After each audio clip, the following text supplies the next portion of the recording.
स्वागत है आप सभी का आपके प्रोग्राम कॉफी पर कुरुक्षेत्र में। मैं सौरभ शर्मा बात करेंगे खुलकर और वो बताएंगे आपको जो कोई और नहीं बताएगा। ये दावा तो हम हर रोज प्रोग्राम में करते हैं ना, तो कोशिश तो करते हैं, लेकिन आज तो मैं आपको ये बात शर्तिया तौर पर कह रहा हूं कि आज जो हम आपको बताएंगे वो आपने ना कभी कहीं किसी से सुनी होगी ना कहीं पढ़ी होगी, वो आपको कोई नहीं बताता। प्रधानमंत्री नरेंद्र मोदी पर अब ग्लोबल फिगर हैं, अनगिनत किताबें लिखी जा चुकी हैं। मोदी जी ने खुद कई किताबें लिखी हैं, उनके जीवन के वृतांत, उनकी जीवन की उनकी जो लाइफ जर्नी है, और उसमें बहुत कम बचा है ऐसा जो पब्लिक तक ना पहुंचा हो। फिर हम आपको आज ऐसा क्या नया बता देंगे। सरकार कैसे काम करती है, प्रधानमंत्री मोदी जी प्रधानमंत्री जब हैं तो वो सरकार कैसे चलाते हैं, मोदी टारगेट कैसे चुनते हैं, मोदी के पास स्कीम कैसे आती है, या मोदी ये बताते हैं कि ये स्कीम लॉन्च करनी है, मोदी उस पर नज़र कैसे रखते हैं, मोदी क्या काम ठीक ना हो तो गुस्सा बहुत करते हैं, क्या मोदी किसी की सुनते नहीं, मोदी सब मन की करते हैं, मोदी रिसेप्टिव नहीं है, क्या मोदी ने जो कह दिया बस वही फाइनल, बाकी उसके बाद डिस्कशन खत्म। मोदी क्या वाकई 2-3 घंटे ही सोते हैं जैसा कुछ लोग दावा करते हैं। नरेंद्र मोदी जब सरकार में इतना व्यस्त रहते हैं तो पार्टी कैसे चलाते हैं, तो फिर चुनाव में कैंपेन, चुनाव की जीत, ये सब कैसे होती है। आज ऐसे आपको हम बहुत सारी बातें बताएंगे। नरेंद्र मोदी जब प्रधानमंत्री बने तो क्या उनको फॉरेन पॉलिसी की समझ थी, इकोनॉमिक पॉलिसी को लेकर के प्रधानमंत्री का उस वक्त क्या सोच थी जब वो देश के प्रधानमंत्री बने, और जो दिल्ली में बाबू थे, दिल्ली की ब्यूरोक्रेसी थे, बड़े बड़े अफसर, ये मोदी जी को हल्के में लेते थे या मोदी जी ने इनको आते ही बता दिया था कि मैं क्या हूँ। ऐसी बहुत सारी इनसाइड इंफॉर्मेशन आज हमारे पास है, और हमारे पॉलिटिकल एडिटर देवेंद्र पराशर आज हमारे साथ हैं, और आज वो हमने उनको उसी कुर्सी पर बिठाया जहाँ से हम सबसे ज़्यादा ज्ञान लेते हैं। तो अब आज सारी बातें वहीं से आने जा रही हैं। अनंत विजय जी प्रोग्राम में थोड़ी देर में ज्वाइन करने वाले हैं हमें, और शांतनु गुप्ता जी हमारे साथ हैं। शांतनु जी, आपने समय निकाला, शुक्रिया आपका। तो देवेंद्र जी, देखिए चैलेंज है आज ऐसी बातें बताना जो वाकई दुनिया के पास नहीं। हाँ, एक बात मैं और जोड़ दूँ, क्योंकि राहुल गांधी जी ने कल ट्वीट किया कि जेन जी अब संविधान बचाएगी। तो जेन जी तो पता है हम सबको क्यों आजकल चर्चा में है, नेपाल में जिस तरीके से वो संविधान को आग लगाई है उसके लिए। तो वो लोग भी आज ये प्रोग्राम जरूर देखें जो राहुल गांधी के समर्थक हैं। राहुल गांधी जी खुद भी देख लें तो बहुत अच्छी बात है, तो उनको भी पता चले ना भाई, वो जिस सरकार को उखाड़ फेंकने के लिए राहुल गांधी जी इस हद तक चले गए, वो सरकार काम कैसे करती है। तो ये बातें आज होंगी। पहले मैं आपसे पूछता हूं, यही सवाल है मेरा कि क्या नरेंद्र मोदी के बारे में जैसी उनकी छवि देखिए, हमने तस्वीर भी गुस्से वाली लगाई है इसलिए उनकी आज, क्या ये वाकई ऐसी शख्सियत है, गुस्सा करना, काम पूरा ना हो तो डांटना, अपनी मर्जी हर हाल में पूरी करवाना, ये तीनों चीज ही नहीं है? नहीं, बिल्कुल नहीं। मतलब आनंद विजय जी आ गए, सर आइए ना, प्लीज प्लीज बैठिए, आइए जी। मुख्यमंत्री रहते हुए उनके जो अनुभव, जो लोग उनके साथ काम करते थे, चाहे मंत्री हों या अधिकारी हों, उनसे बात कीजिए, या फिर पिछले 11 साल से दिल्ली में देख रहे हैं, चाहे ऑफिसर्स हों या फिर केंद्रीय मंत्री हों या पार्टी के लोग हों, उनसे आप बात कीजिए तो उनका गुस्सा गुस्से की तरह नहीं होता। अगर उनको नाराज़गी होती है तो उस नाराज़गी का वो सिर्फ एहसास करा देंगे। ये नहीं होता, मैंने कई बार कई लोगों से पूछा है कभी ऐसा होता है क्या, एक को चीख के चिल्ला के डांट दें, हाँ, फाइल फेंक दें, कागज़ फेंक दें। एक भी दृष्टांत, एक भी एक्सपीरियंस ऐसा कभी मैंने नहीं सुना। सब ये कहते हैं कि अगर वो गुस्सा हो गए तो वो आपको बस एहसास करा देंगे, उस चीज़ पे या तो चुप हो जाएंगे या उस बात को काट देंगे, जिससे आप ये समझ जाएं कि हाँ, ये बात इनको ठीक नहीं लग रही है। लेकिन पेशेंस कभी लूज नहीं होता, एकदम कंट्रोल में हमेशा ही रहता, हर वक्त धैर्य, हमेशा धैर्य के साथ और एकदम कंट्रोल में। अभी हाल के दिनों में प्रवक्ताओं की एक बैठक बुलाई गई थी। उस प्रवक्ताओं की बैठक जाहिर तौर पे इसलिए तो बुलाई नहीं गई थी कि उनको अपनी प्रशंसा सुननी थी, उनको कुछ टिप्स ही देना था, क्लास ही लगाना था। उसमें कुछ लोगों ने जैसे कुछ प्रशंसा वगैरह शुरू किया था, तुरंत उनका बहुत सदा हुआ लाइन था कि ये सब सुनने के लिए मैंने आप लोगों को नहीं बुलाया, तारीफ सुनने के लिए नहीं बुलाया। हाँ, ये सब सुनने के लिए नहीं बुलाया। और फिर जो उनकी कमियां थी उनमें कैसे कैसे आपको इम्प्रूव करना है, क्या करना है, ये सारी चीज़ें वो अपनी तरफ से वो लगातार बता रहे थे। तो बहुत फोकस्ड रहते हैं, एकदम से फोकस जिसे कहें। और अप्रोच देखिए सौरभ की, क्योंकि आपने ये बताया कि राहुल गांधी जिस प्रकार का आरोप लगाते हैं, तो ऐसे समय में जब राहुल गांधी बिहार में जाके आरोप लगा रहे थे, और आपको ध्यान होगा कि उपराष्ट्रपति चुनाव से पहले पार्लियामेंट में जो वर्कशॉप लगाया गया था बीजेपी के द्वारा, बीजेपी सांसदों का, उन दोनों चीज़ को अगर आप देखें ना तो आपको समझ में आएगा कि नरेंद्र मोदी क्या चीज़ हैं। जैसे वो जो 2 दिन बैठक हुई थी सौरभ, उसमें उपराष्ट्रपति चुनाव के लिए बमुश्किल 1.5 घंटे का टाइम दिया गया था। बाकी एक दिन पूरा दिन और अगले दिन फिर एक सेशन, उसमें सिर्फ ये था कि अलग अलग पॉकेट सांसदों के बना के एक बार साथ, फिर अलग अलग बैठाना, अलग कैसे बैठाना कि जो ट्राइबल सांसद आते हैं, ट्राइबल एरिया से आने वाले, उनके एक बैठक, जो कोस्टल एरिया से आते हैं उनके एक साथ, जो शहरी क्षेत्र से आते हैं एक तरफ, जो ग्रामीण क्षेत्र से आते हैं, इस तरह से अलग अलग पॉकेट बैठा के और जो भी इश्यूज हो सकते हैं आपके, उस पर उनको ट्रेंड किया जा रहा था। उससे संबंधित मंत्री जा रहे थे, प्रधानमंत्री खुद जा रहे थे और वहाँ पे जाकर उनको सोशल मीडिया पे आपको कैसे हैंडल करना है, जनता के बीच आपको कैसे जाना है, आपके क्षेत्र की जो समस्याएं हैं उसके समाधान के लिए आपको क्या करना है।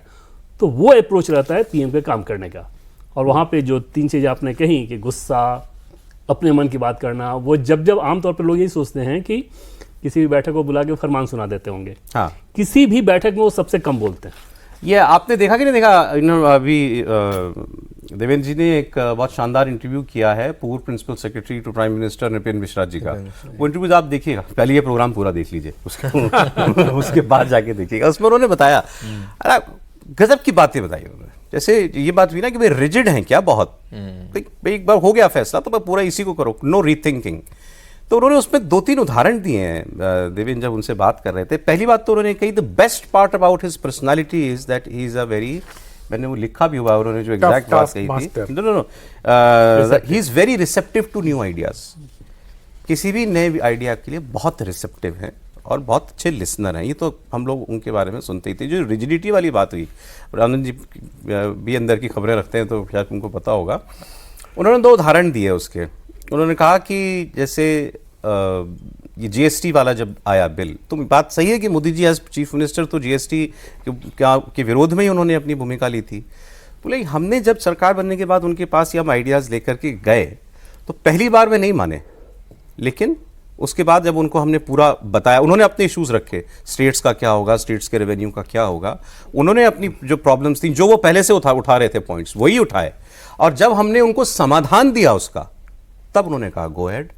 और उसके बाद गो अहेड भी ऐसा कि रात के 12 बजे पास कराया उसको, कि ताकि हमेशा हमेशा के लिए अमर हो जाए। ये ऐसा कोई बड़ा काम किया गया था। दूसरा उन्होंने कहा कि एक लैंड एक्विजिशन बिल आया था, तो लैंड एक्विजिशन बिल ऑर्डिनेंस पर चल रहा था, एक ऑर्डिनेंस पर चला, उसके बाद फिर दोबारा ऑर्डिनेंस पास हुआ। तो नृपेंद्र जी ने बताया कि मैंने तीसरी बार फिर मैं उनके पास गया और मैंने कहा कि सर अब इसको लैप्स हो जाने दीजिए। तो उनका लैप्स हो जाने दें, अपना ही ऑर्डिनेंस लैप्स हो जाने दें। बोले हमसे गलती हो गई, हमने पूरा होमवर्क नहीं किया था। वो जिम्मेदारी वो ले रहे थे कि मतलब हमने, ब्यूरोक्रेसी ने पूरा होमवर्क नहीं किया था इस पर, एंड हम इसकी जिम्मेदारी लेते हैं, इसको अब चले जाने दीजिए। अभी हम कृषि समाज को हम उनको समझ नहीं पाए उनकी ज़रूरत को। मतलब ये था कि ये सुधार जरूरी है, लेकिन देश शायद अभी इसके लिए तैयार नहीं। लेकिन उसके पीछे लगी तो प्रधानमंत्री की पॉलिटिकल कैपिटल थी ना, गलती ब्यूरोक्रेसी की थी। बट उन्होंने कहा ठीक है। तो आदमी, ये कोई आदमी कहे कि ये अक्खड़ आदमी है, अड़ जाता है, तो ऐसा तो नहीं लगा। नेता तो वही होता है ना जो टीम की गलतियों को खुद फोन करे और टीम जब अच्छा करे तो उसका श्रेय टीम को दे दे। ये तो बहुत पारंपरिक परिभाषा है नेता की। तो मुझे लगता है कि नरेंद्र मोदी में ये गुण है। और एक चीज़ जो मुझे लगता है कि उनका एक अपना पैरेलल फीडबैक सिस्टम है। उस फीडबैक सिस्टम वो बहुत स्ट्रांग है। वो फीडबैक सिस्टम कोई भी काम कहीं, एक तो टेक्नोलॉजी की बहुत बातें वो करते हैं, ये टेक्नोलॉजी को पसंद भी करते हैं। जो राहुल जी आजकल पावर पॉइंट प्रेजेंटेशन भले दिखा रहे हो, पर पावर पॉइंट प्रेजेंटेशन पर कैबिनेट की मीटिंग बहुत सालों से हो रही है। तो मुझे लगता है कि तकनीक, अपना फीडबैक सिस्टम, और उसके बाद एक, जितने मंत्रियों से मिलता हूं मैं सब यही कहते हैं कि बहुत टफ टास्क मास्टर हैं। अगर कोई दे दिया तो फिर वो उनका वो फॉलोअप होता है। फॉलोअप कौन करता है, क्या करता है, उनका अपना एक सिस्टम है। लेकिन फॉलोअप होता है कि डेडलाइन पे इसको काम को होना है, कितना भी बड़ा काम हो। आपने नृपेंद्र मिश्रा जी का ये इंटरव्यू देखा मैंने इनका। और एक और किताब आई थी जो एसएस यादव हैं, फाइनेंस मिनिस्ट्री में वो एडिशनल सेक्रेटरी हैं। उन्होंने कोरोना के टाइम पर किताब लिखी है कि कैसे वो पूरा मैनेज हुआ था, जो लॉजिस्टिक्स था, कि कैसे आपने देखा कि नाव पर रख के और वो अंतिम व्यक्ति तक पहुंचाया जा रहा था वो टीका, वैक्सीन। तो मुझे लगता है कि उसको मॉनिटर करना वो एक बहुत बड़ी केस स्टडी है। मैं इंडियन स्कूल ऑफ बिजनेस के एक व्यक्ति से बात कर रहा था, उन्होंने कहा कि ये तभी संभव है जब मॉनिटरिंग ऊपर से हो रही हो। एक तरफ ऑक्सीजन की कमी थी, दूसरी तरफ वैक्सीनेशन ड्राइव चल रहा था, और तीसरी तरफ लोगों के हताहत होने की या मरने की एग्जाजरेटेड खबरें, यहाँ की कुछ मीडिया और फॉरेन मीडिया का बहुत जबरदस्त दबाव था। ऐसे माहौल में उस प्रेशर को सस्टेन करते हुए, और बड़ी अच्छी किताब एस.एस. यादव की है, वो कई भाषाओं में छप चुकी है। तो मुझे जी आप प्लीज।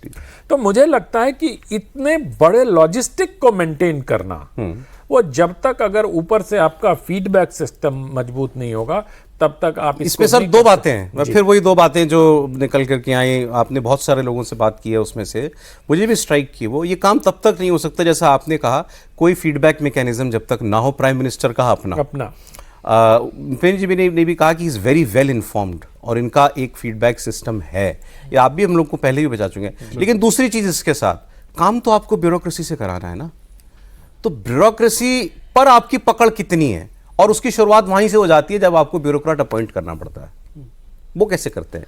जैसे दिल्ली की बात कर लें, गुजरात का तो सभी जानते हैं, जब दिल्ली हुआ है तो सबसे बड़ा चैलेंज यही था कि दिल्ली में जो ब्यूरोक्रेसी का एक सेक्शन था, वो जो अंग्रेजीदा सेक्शन जो होते हैं, जो कि मान के चल रहे थे कि नहीं जो गुजरात चला लेना, देश चला लेना, इन दोनों में बड़ा ज़मीन आसमान का फ़र्क है, जो फराटेदार अंग्रेजी बोल सकता है वही ज़्यादा अच्छा प्रशासन समझ सकता है, इस तरह के माइंडसेट वाले जो ऑफिसर्स थे, ख़ासतौर पे विदेश मंत्रालय की अगर बात करें तो जिस बैठक के बारे में उन्होंने बताया भी कि नाम उसमें उन्होंने नहीं बताया, तब की जो फॉरेन सेक्रेटरी थी सुजाता सिंह, उसे एक उदाहरण से अगर आप समझें कि पीएम के साथ बैठक हुई, अब जब पीएम बने ही थे तब की बात पीएम बने थे, हाँ, उसके बाद कुछ महीने बाद, तो उसमें किसी मामले में प्रेजेंटेशन होना था, तो अगर प्रेजेंटेशन होना था तो पीएम की ये कोशिश रहती है कि भाई आप जो बता रहे हो बताओ, और उसमें जहाँ जहाँ उनको क्वेरी की ज़रूरत है वो तो क्वेरी करते ही हैं हर बैठक में, वो सवाल पूछेंगे ही पूछेंगे आपसे, वो चाहे मंत्री हो तो आप सचिव हो तो किसी भी लेवल पे।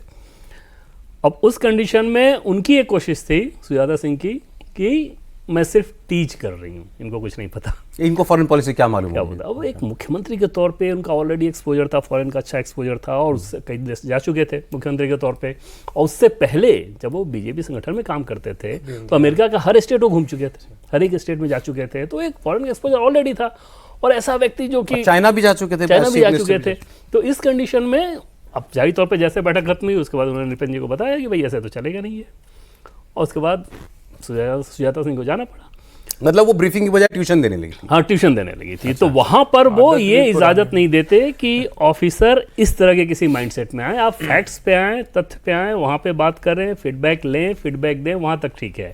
डोमिनेट करने की कोशिश करेंगे खामखा का एक हवा बना के, तो वो ब्यूरोक्रेसी। तो ये भी लग रहा है कि जब वो आए थे यहाँ पर तो मतलब यहाँ ब्यूरोक्रेसी लग रहा था कि शायद इनको ऐसे एक सेक्शन को पूरे ब्यूरोक्रेसी मतलब ऐसी शायद विदेश मामलों की समझ शायद जैसे वैसा माइंडसेट नहीं होता है, कोई इकोनॉमी को लेकर कुछ समझ रहे हैं, कुछ विदेश मामले को लेकर समझ रहे हैं, और जब जब उनकी पहली बैठक हुई उसके बाद उनको ये समझ में आ गया कि नहीं, माइन्यूट नज़र है और चीज़ों को ये अंडरस्टैंडिंग बहुत ज़्यादा हो। इस हिसाब से सौरभ कि जिसका 50 साल का सार्वजनिक जीवन का अनुभव हो, तो उसके बेसिक्स जो है ना वो इतने मजबूत होंगे जो किसी अधिकारी के नहीं हो सकते। कई मामले में आप अधिकारियों के ब्यूरोक्रेसी को आप देखिए, क्योंकि आप एयर कंडीशन में बैठ के आप फैसले लेते हैं तो बहुत नैरो हिसाब से फैसले लेंगे। जो पॉलिटिकल क्लास होता है, क्योंकि वो जनता से सीधे जुड़ा होता है, ग्राउंड पे सीधे जुड़ा होता है, उसका फीडबैक सिस्टम कई गुना ज़्यादा वास्ट और ओपन होता है। तो वो सब एसेट पीएम के पास था और वो ब्यूरोक्रेसी में उन्होंने दखल देना शुरू किया। दूसरा, ब्यूरोक्रेसी पे निर्भर नहीं है इन्फॉर्मेशन के लिए। नहीं, एकदम से नहीं। और आमतौर पे जब जैसे एक बीच में सेक्रेटरीज का बहुत ज़्यादा प्रेजेंटेशन हो रहा था मान लीजिए, तो उस प्रेजेंटेशन में वो क्या करते थे कि मुझे सेक्रेटरी ने कुछ कहा कि इतनी बुरी स्थिति हो जाती है कि 5 घंटे 6 घंटे तो प्रेजेंटेशन चलता है। 7LK में मीटिंग होती थी और उसमें कई बार ऐसा होता है कि शुरू में जो स्लाइड दिखाया गया है और 2 ढाई 3 घंटे बाद जो स्लाइड दिखाया गया है, तो उसमें उन दोनों को जोड़ के वो कहते थे कि ये दोनों बातें तो कॉन्ट्राडिक्टरी है, पहले तो आपने ऐसा दिखाया था। बोला हम लोग कई बार एब्सेंट माइंड वहाँ पे रहते हैं और वो पकड़ के हमें सीधे इतना अटेंटिव। मैंने ये भी पूछा था कई लोगों से, कभी ऐसा आपने देखा कि बैठक हो रही है 4 घंटे 5 घंटे की प्रेजेंटेशन हो रहा है, जमाई ले रहे हो, वासी ले रहे हो? बोला कि आज तक ऐसा नहीं हुआ कि कभी किसी को ये देखने को मिला हो। क्योंकि मैंने ये कहा था कि इसमें राहुल गांधी भी रहेंगे प्रोग्राम में थोड़ा थोड़ा। आप इमेजिन कर सकते हैं राहुल गांधी 5 घंटे की प्रेजेंटेशन ऐसे सुन रहे हो और काउंटर क्वेश्चन कर रहे हो। पार्लियामेंट में नहीं बैठते हैं, वो ऐसे बैठते हैं, फिर वो ऐसे बैठते हैं, फिर वो उधर कूदते हैं, फिर वो सो जाते हैं। अभी सो रहे थे भाई वो, हाँ वो जेनजी हैं। तो ये जो अभी मैंने कहा कि उनका जो जीवन है उसमें 4 पार्ट में भागूं। 50 साल का जीवन है, उसमें RSS का संगठन हुआ, फिर पार्टी का संगठन हुआ, फिर CM हुआ, फिर PM हुआ। मैंने एक पॉडकास्ट मतलब वायरल हुआ, उसमें मैंने कहा RSS is a factory to produce good leaders, मतलब आरएसएस फैक्ट्री, उसका सबसे अच्छा प्रोडक्ट नरेंद्र मोदी है। तो थोड़ा उन्होंने कंट्रोवर्सी भी, आप प्रोडक्ट कह रहे हैं उसको, लेकिन मेरा मतलब था कि नहीं, बिल्कुल उस तरह से उत्पाद। तो अब उसमें जब उस अभी आज का तो संघ फिर भी अलग है। पहले के संघ की अगर आप देखें परिपाटी कि आपको रोज 2 खाने 3 खाने किसी के घर पे खाने हैं, आपको हर दिन प्रवास, हर हफ्ते प्रवास किसी के घर में करना है। तो जब ऐसा करते रहेंगे तो आपका एक्सपीरियंस सेट जैसे कितना बढ़ जाएगा। आपको किसान का भी पता है, बैंकर का भी पता है, प्रोफेसर का भी पता है, सबका पता है उनके लिए। उनको ट्यूशन नहीं चाहिए जयराम रमेश से और अमित शाह जी ने इस पर, अभी आपकी बात से मुझे याद आ गया कि ये इनका हम ये रहा कि जब भी ट्रैवल कर रहे हो तो खाना कार्यकर्ता के घर पे खाओ। ये एज चीफ मिनिस्टर भी इन्होंने शायद गुजरात में फॉलो किया और अपने मंत्रियों को भी कहा। तो उन्होंने एक बार बताया किस्सा कि हम कहीं गाड़ी में इनके साथ जा रहे थे, रात का टाइम था, 8 बज गए, तो इन्होंने कुछ कहा कि यहाँ पर अभी हमारे कार्यकर्ता का एक ढाबा आएगा, तो वहाँ रुक लो, वहाँ खाना खा लेते हैं। तो उनको लगा कि चलो साहब को भूख लगी तो हमें भी खाना मिलेगा। तो सब उतर गए, ढाबे पे बैठ गए, ये अपना कुछ फ्रूट इनके पास था, इन्होंने आगड़ा भावड़ा टाइप निकाल के उन्होंने लिखा शायद कोई फ्रूट था, वो फ्रूट खाया और बैठ गए चुप। इनका तो हो गया उसी में, पे बैठे रहे। ये जब बाकी सब ने खा लिया तो फिर अब चलो, तो मतलब वो रुकवाया था कि तुम लोग खा लो खाना। और कार्यकर्ता को भी, एक कार्यकर्ता सम्मान लगेगा कि भाई लीडर मेरे घर आया। और जब हार्ड टास्क मास्टर वाली बात कह रहे थे ना, एक उदाहरण पीयूष गोयल जी का बड़ा मजेदार लगा मुझे, ये डिटेल में बताएंगे। उन्होंने कहा कि एक बार जब आया था, आपको याद है ना सर, वो सुप्रीम कोर्ट ने कोयला खदानों पर के आवंटन पर रोक लगा दी थी, कोल स्कैम के बाद शायद। तो उस वक्त कुछ वक्त के लिए मुझे याद है देश में बिजली संकट जैसी स्थिति होने वाली थी कि भाई कोयला नहीं है, कोयले की कमी हो रही है। तो शायद पीयूष जी का मंत्रालय उस वक्त था वो। तो उन्होंने कहा कि मैं गया था इनको अपडेट देने के लिए कि क्या सिचुएशन है अभी। तो उससे 2-3 महीना पहले वो उजाला स्कीम लॉन्च की थी, एलईडी बल्ब वाली। तो वो अब मैं मामला अलग था, मैं गया था कोयले का बताने, तो वहाँ बैठे तो बोले कि मेरी बात तो अलग। उन्होंने पूछ लिया एलईडी बल्ब कितने बिक रहे हैं, भाई तुमने स्कीम लॉन्च की है उजाला, कितने बल्ब बिके? तो उन्होंने कहा जी मेरे पास तो अभी डेटा नहीं है, मैं बताऊंगा। तो उन्होंने मुझे बैठ के समझाया, तुम्हारी स्कीम है, पूरी नज़र रखो, पूरा डेटा हमेशा अपने पास रखो। वो ये है वो हार्ड टास्क मास्टर वाली बात। नहीं, इसके अलावा भी उनके व्यक्तित्व में एक जो अभी 4 आरएसएस की बात कर रहे थे, तो मुझे लगता है कि नरेंद्र मोदी को अगर समझना हो तो बहुत सारे किस्से हैं उनके। जैसे आप इंट्रो में बता रहे थे, मैं सुन रहा था कि नरेंद्र मोदी ने बहुत सारा अपना जीवन लिखा भी है। नरेंद्र मोदी को समझने के लिए एक बहुत आवश्यक चीज, पत्र बहुत लिखते हैं वो, अब भी लिखते हैं, पहले भी लिखते थे जब प्रचारक थे। तो उनके पत्र विभिन्न नेताओं के पास हैं। कई लोग इसमें लगे हैं खोजने में कि उन पत्रों से क्या उनकी मना स्थिति या उस समय किसी क्राइसिस में क्या सोचते थे, और उनके साथ जिन जिन लोगों ने उस वक्त काम किया था अब तक उनको याद रखें। और उनको न सिर्फ नाम से याद रखना बल्कि उनका हालचाल पूछ लेना। अब मतलब किसी को भी कहीं भी हाथ पकड़ के, और मतलब पत्रकारों और संपादकों को इससे अधिक क्या चाहिए कि प्रधानमंत्री ने नाम पकड़ के अगर किसी का नाम गलत बोल देते हैं तो अगली लाइन में करेक्ट करते हैं उसको, उनको तुरंत एहसास हो जाता है। तो वो होमवर्क भी करते हैं, सिर्फ टास्क मास्टर नहीं है, खुद भी टास्क लेते हैं और खुद से भी मेहनत करके ये काम करते हैं। ऐसा मुझे बातचीत से या उनके व्यवहार से प्रतीत होता है। और एक तो खैर अनुभव का भी असर है। अब राहुल जी से उनकी तुलना नहीं हो सकती, जितना नरेंद्र मोदी का राजनीतिक अनुभव है उससे 2-4-5 साल बड़े राहुल गांधी की उम्र है। तो इस लिहाज से दोनों की तुलना अभी उचित भी नहीं है, क्योंकि लेकिन करते हैं सर ये नहीं करना तो चाहिए ही, क्योंकि भाई नेता विपक्ष हैं और नेता विपक्ष होने के नाते वो शैडो प्राइम मिनिस्टर तो है। और आपने जनजी भी कह दिया आप तो। हाँ, मतलब कांग्रेस के। सौरभ दिलचस्प उदाहरण बताओ इसी तरह के याददाश्त और मुलाकात वाली चीज़ को लेके कि पार्लियामेंट में, पुरानी वाली पार्लियामेंट बिल्डिंग में गेट नंबर 4 एक है जहाँ पे नज़दीकी पीएम का ऑफिस था। तो वहाँ पे हम लोग खड़े थे, अचानक हमने देखा कि एक अपोजिशन के नेता, अपोजिशन के नामचीन नेता, सिर्फ अपोजिशन के नेता नहीं, कांग्रेस पार्टी के बहुत नामचीन सांसद, वो पीएम के साथ जा रहे थे। और पीएम आमतौर पे जब निकलते हैं तो बाकी जो सांसद वगैरह भी पार्लियामेंट में गए होते हैं तो सब साइड हो जाते हैं, पीएम गुजर रहे होते हैं। तो जब वो सांसद उधर से आए तो उनसे हमने पूछा कि क्या हुआ, क्या बात हो रही थी, कुछ कुछ बात हो रही थी। उनका पहला लाइन था कि अरे क्या आदमी है यार। अब उन्होंने हैरान कि कांग्रेस के सांसद पीएम से मिले, कह रहे हैं क्या आदमी है यार। हमने क्या हो गया, बोले कि हाउस से निकल रहे थे, मैं भीड़ में खड़ा था बाकी सब सांसदों के साथ, अचानक मेरा नाम रख के इन्होंने बुलाया। उसके बाद मैं आगे गया, मेरा हाथ पकड़े इन्होंने पूछा कि और बताओ कच्छ गए थे, कैसा अनुभव रहा। उन्होंने बताया कि 4 महीने पहले मैं कच्छ गया था और वहाँ पे कच्छ में जिस प्रकार का डेवलपमेंट किया गया था तो वो उनको बड़ा अच्छा लगा था। तो उन्होंने बोला कि मैंने बस वहाँ से एक औपचारिक चिट्ठी लिख दी थी पीएम को, वो इन्होंने पढ़ ली। बोला कि 4 महीने पहले लिखी चिट्ठी ना सिर्फ पढ़ी थी बल्कि उनको याद था, और उसके बाद आज जब मुलाकात हुई तो यहाँ से उसके बारे में बताते हुए हमको वहाँ तक गए हैं। और उसके बाद 2-3 बार उन्होंने इस बात को कहा कि क्या आदमी है यार, क्या आदमी। तो इंप्रेशन ऐसे छोड़ते। मेरे कांग्रेस के एक रिपोर्टर ने बताया कि राहुल गांधी को कांग्रेस पार्टी कवर करने वाले रिपोर्टरों के नाम भी नहीं पता होते, जो सालों पता नहीं कब से कांग्रेस पार्टी कवर करने वाले रिपोर्टरों को कह देते हैं कि तुम्हें क्या बीजेपी वालों ने भेजा है क्या? अगर ऐसा टफ क्वेश्चन गलती से पूछ लिया किसी ने या सायास भी पूछ लिया। मैं तो अपनी बात बताता हूं, जब अमेठी में वो पराजित हुए और जब मैंने पुस्तक लिखी थी तब अमेठी के कांग्रेसियों ने मुझे बताया था, आपके प्रोग्राम में शायद मैं चर्चा भी कर चुका हूं इसकी, कि राहुल गांधी में 2 दुर्लभ गुण हैं। मैंने पूछा कौन सा भाई? मेरी जिज्ञासा हुई कि दुर्लभ गुण तो पता करना चाहिए। तो वो बोले कार्यकर्ताओं से वो नाराज नहीं होते हैं, वो रूस जाते हैं।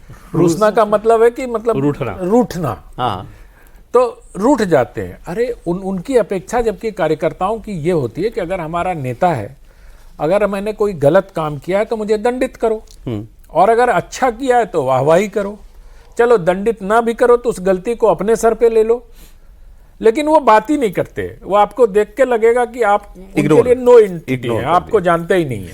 तो ये जो दुर्लभ गुण है ये उनको नरेंद्र मोदी से अलग करता है। यहाँ एक और चीज़ सौरभ देखें कि लोकसभा में भी जब वो आते हैं राहुल गांधी, तो बाकी जो सांसद हैं सत्ता पक्ष के, उनसे उनका कोई इंटरेक्शन नहीं होगा। दूसरी तरफ कंट्रास्ट में आप देखें प्रियंका गांधी के लिए, जैसे पुरी की सांसद हैं, पुरी के बीजेपी सांसद डॉक्टर संबित पात्रा ने प्रियंका गांधी रॉबर्ट वड्रा को लेकर टीवी डिबेट में न जाने क्या क्या बोला होगा, कितनी सारी चीज़ें बोली होगी। मुझे बीजेपी के सांसद ने इस बात को कहा कि आप सोचिए कि संबित ने क्या क्या बोला है प्रियंका उनके फैमिली को कांग्रेस पे निशाना साधने के लिए, क्योंकि वो पॉलिटिकल बयानबाजी। लेकिन प्रियंका की समझ कितनी अच्छी कि प्रियंका आराम से पूछती है कि और संबित जी कैसे हैं आप। तो जो एक सामान्य ग्रीटिंग्स होता है वो एक्सचेंज होता है। राहुल गांधी केस में उन्होंने कहा कि इतने सालों में अभी भी कुछ सामान्य कर्टसी नहीं है। सामान्य सांसदों से भी इसका एक दिलचस्प अपने अपोजिशन वालों से कर लेंगे, बाकी नहीं। संबित और प्रियंका का एक दिलचस्प किस्सा बताता हूँ। तहसीन की शादी हुई थी सर, तहसीन पूनावाला की, और रिसेप्शन यही मेरिडियन में हुआ था, नीचे हॉल में। और प्रियंका जी भी थी, सबसे पहले से आ गई थी, सोनिया जी भी थी, और होस्ट की तरह सबसे घूम घूम के मिल रही थी। थोड़ी देर बाद राहुल जी आए और वो सोनिया जी के साथ जाके बैठ गए और अपने, उस समय ब्लैकबेरी होता था सर, वो ब्लैकबेरी पे कुछ कुछ करने लगे। इतने में प्रियंका जी उधर से आ रही थी और चूंकि वो बेसमेंट के हॉल में वो पार्टी चल रही थी तहसीन की शादी की, और संबित पात्रा जी ऊपर से नीचे आ रहे थे।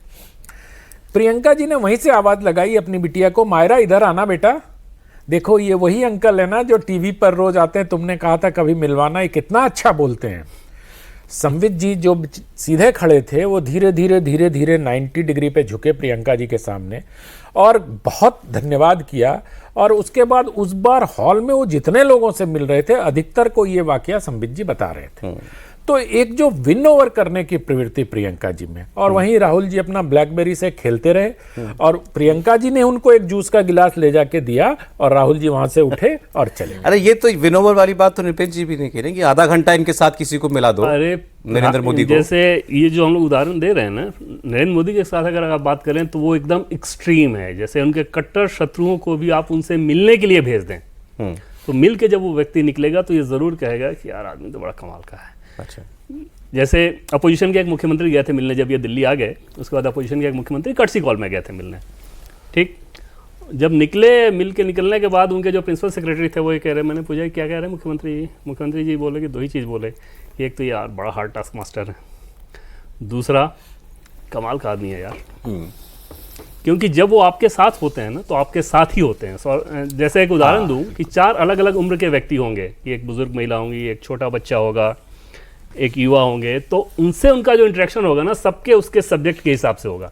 छोटे बच्चे से चॉकलेट और बिस्किट की बात होगी, युवा से उसके तरह के टॉपिक, बुजुर्ग व्यक्ति से तुरंत राम मंदिर घूमने गए थे कि नहीं, इस तरह का इंटरेक्शन होगा। कि सेम वाला तो मैंने उसी इंटरव्यू में भी सुना, बड़ी मुझे इंटरेस्टिंग लगी वो बात।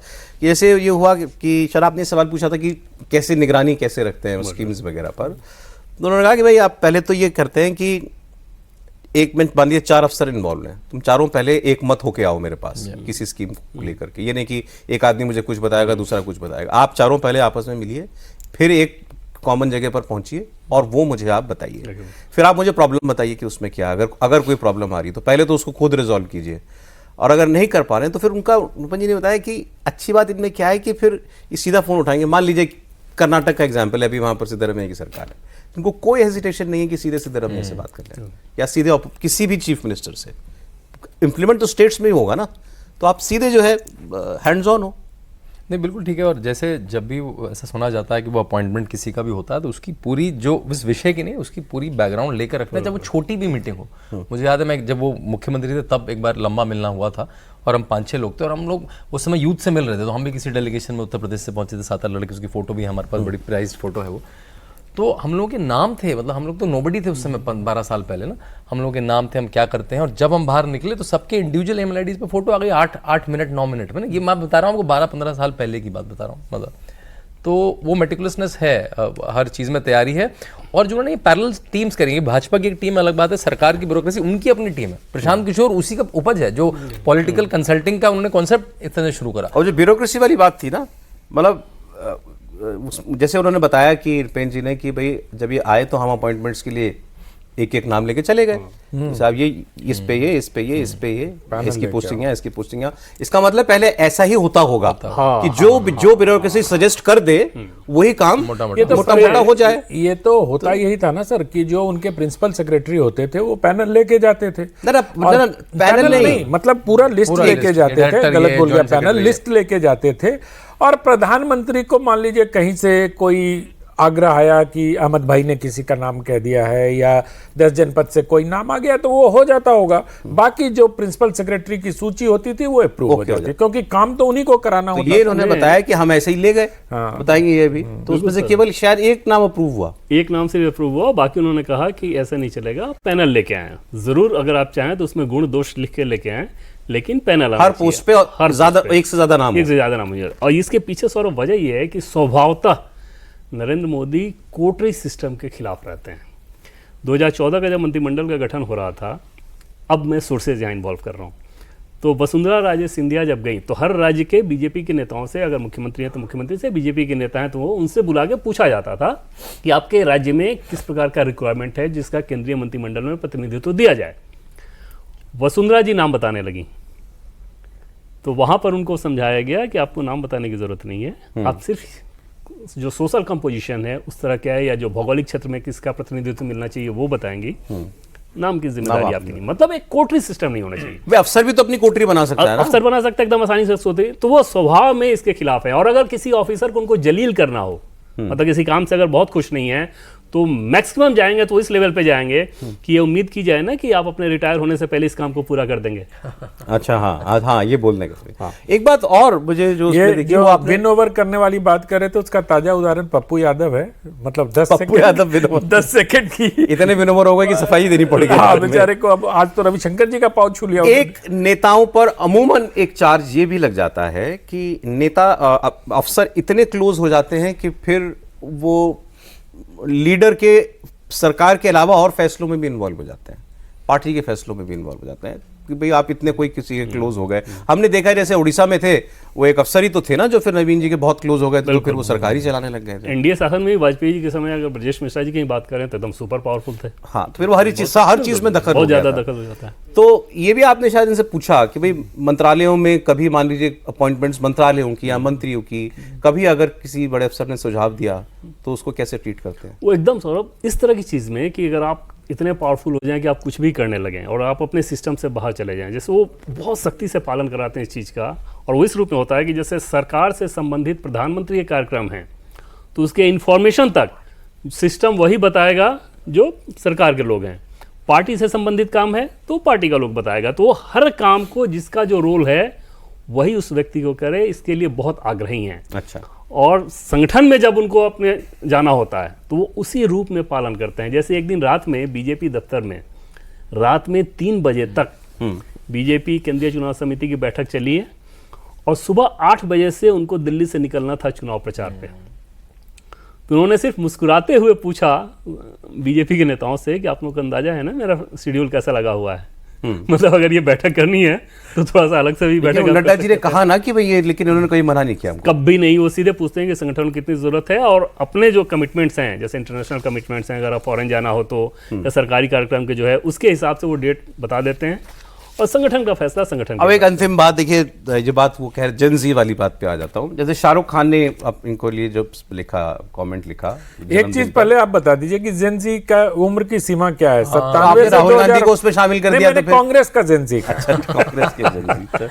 तो जैसे शाहरुख खान ने कहा कि भाई ये सच तो ये है कि 75 साल की उम्र में आपके पास ऐसी एनर्जी है, वो हम जैसे लोगों को भी पीछे छोड़ देती है। माधवन जो है, माधवन जो एक्टर है, उन्होंने लिखा कि जो आदमी केवल 3 घंटे सोता हो, जिसकी माँ एक बहुत छोटे से गांव में रहती हो, वो जिसके परिवार का कोई सरकार में नहीं रहा हो, वो यहाँ तक पहुँचा, तो उन्होंने तारीफ ऐसे की। तो मुझे, हम सबको लगता है कि वर्कहोलिक हैं ये, दिखता भी है ना? एकदम। और अभी एक कंटेंट क्रिएटर अवार्ड में उन्होंने कहा भी है कंटेंट क्रिएटर को, हाँ भाई आप लोग भी रात में देखते हो, मैं भी कम सोता हूँ। सर, 2-3 घंटा सोते हैं। इसको ना अंग्रेजी में वर्कोहोलिक कह के हम थोड़ा अल्कोहल, मतलब वो वाला नहीं, ठीक है, आपको word है सर उसके लिए। कर्मयोगी कहना लिखा, चाहिए, क्योंकि क्योंकि वाकई योग लेकिन निद्रा पॉसिबल है किसी के लिए 2-3 घंटे 4 घंटे सोना। और वो भी वो निरंतरता वजह से सौरभ ये है कि क्योंकि योग बहुत ज्यादा करते हैं ना, तो एक स्थिति होती है, जो योग जानते हैं वो समझेंगे इस बात को, योग निद्रा वाली स्थिति। हाँ, वो आप भी कि आपका करिए। ड्यूरेशन अगर कम हो, वो कोई सामान्य आदमी उसको अभ्यास में कर सकता है, तो योग निद्रा वाली जब आप स्थिति करते हैं तो आपको कम घंटे में ही वो फ्रेशनेस मिल जाता है। और ये वाकई किसी भी नेता के लिए, किसी के लिए भी हैरानी की बात होती है, किसी ऑफिसर्स के लिए, जिस तरीके से जितने घंटे वो देते हैं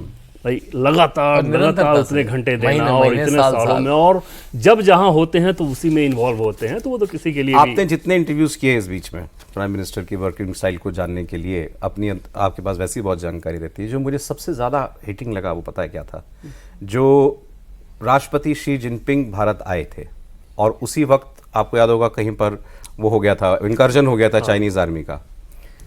प्रधानमंत्री नरेंद्र, क्योंकि समय का मैं जल्दी से बता रहा हूँ, पहली बार प्रधानमंत्री बने हो, अभी अभी कुछ महीने पहले बने हो, चीन जैसे देश का राष्ट्राध्यक्ष को आप होस्ट कर रहे हैं, आउट ऑफ द वे जाकर उसको अहमदाबाद जैसी जगह पर होस्ट कर रहे हैं, और उसकी सेना आपके देश में घुसने की कोशिश कर रही है। ये बने बने प्रधानमंत्री के सामने सिचुएशन, इमेजिन कीजिए आप, कोई भी आदमी क्या करेगा। और वो बताते हैं उसके बाद अफसर कि शी जिनपिंग साहब के साथ जब डेलीगेशन टॉक्स हो गई, उसके बाद उन्होंने कहा अपने अफसरों से, आप सब बाहर जाइए, सब लोग बाहर जाइए। दोनों ने अकेले में बात की और उसके बाद चीनी सेना आगे नहीं बढ़ी। ये कॉन्फिडेंस होना और जिम्मेदारी का एहसास तो है ही, लेकिन चाइना के राष्ट्रपति को पहली मुलाकात में ही ये बात कन्वे करना कि साहब ये ठीक नहीं हो रहा है, ये मुझे बात उनका जो और वो दबाव में नहीं आते, चाहे व्यक्ति हो, परिस्थितियां हो या कोई ग्रुप हो, दबाव में आना उनके फितरत में नहीं है। अगर कोई संकट आए, कोई क्राइसिस आ जाए ना, तो वो बिल्कुल भी प्रेशर में नहीं आते। जैसे अभी ट्रंप को लेके, टैरिफ को लेके इतना कुछ हुआ, और अंदर की जो बैठकें थी उनमें जो बैठक में शामिल थे उनमें से किसी से बात कीजिए, दबाव का रत्ती भर एहसास नहीं। एक मंत्रालय ऐसा था जिस पर बहुत असर पड़ना था, उसके मंत्री को उन्होंने लिस्ट बहुत आराम से थमाया कि ये 40 देश हैं, इन पे काम कराइए कि यहाँ पे अब आपको एक्सपोर्ट करना है। यूएस को लेके क्या कुछ करना है, जो कॉमर्स मिनिस्ट्री जो कर रही है सिर्फ वही, कोई बयानबाजी देने की जरूरत नहीं, मतलब फुल ऑफ कमांड में जिसको कहते हैं ना, कि ऐसा नहीं कि उधर से उकसाने वाला कोई बयान आ जाए तो इधर से भी बयानबाजी शुरू हो जाए। तो एकदम से गवर्नेंस को जैसे जीना चाहिए, वो एकदम से गवर्नेंस को उसी हिसाब से जीते हैं।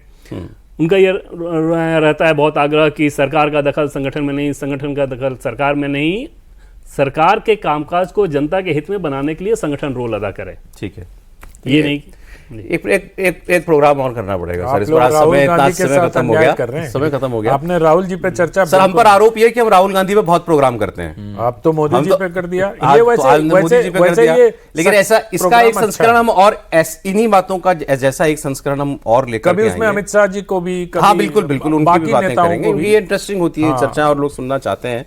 तो बहुत शुक्रिया सर, देवेंद्र जी बहुत शुक्रिया आपका इतनी इनसाइड इन्फॉर्मेशन देने के लिए। अरुण जी आपका भी, शांतनु जी आपका बहुत शुक्रिया, आपका भी। और जेन ज़ी ने भी सुना ही होगा प्रोग्राम कॉफी पर कुरुक्षेत्र में आज इतना ही।